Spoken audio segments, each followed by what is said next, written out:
In the previous unit, when we were looking at our electrostatic fields, we were assuming that everything was going on in a vacuum. In this unit, we're going to make things a little more realistic by considering these electric fields in material space. So what exactly does that mean, material space? So as you might recall from physics, we can classify materials based on their conductivity.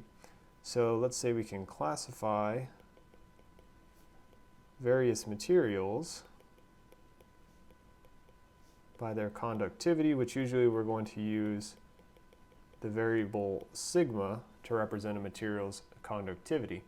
And so you can probably guess by now where we're going. So we have three basic classifications of materials in terms of our conductivity. We have metals, semiconductors,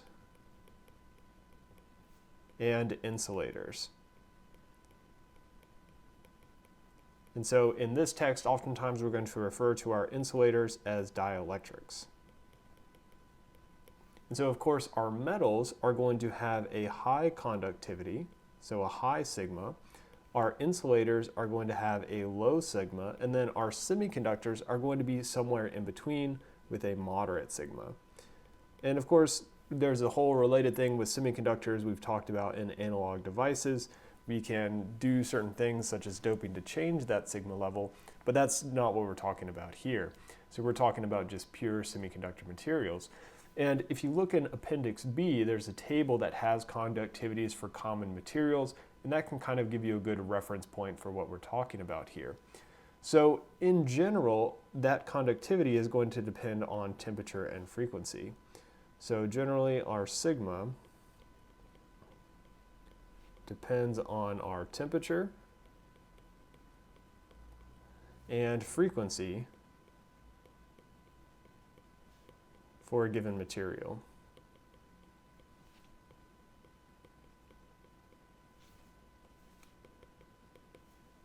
So we have dependence on temperature and frequency. And so basically in this class, what we're going to be focusing on is we're going to focus on our metals. Oops, wrong thing. So we're going to focus on our metals and our insulators. So we've already kind of covered semiconductors a lot in our analog devices, and I'm sure you've seen a little bit about that in physics as well. But what we want to focus on is our insulators and metals. And what we're going to see, and of course this is true including semiconductors as well, is that the main difference between these different types of materials is going to be the amount of electrons that are available to provide current. So the main difference is the number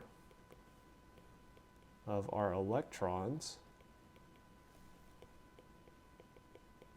that are available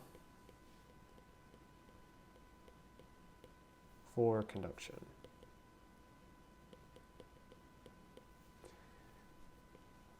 And so what we're going to do over the next few videos is we're going to start by looking at this idea of current just in materials in general.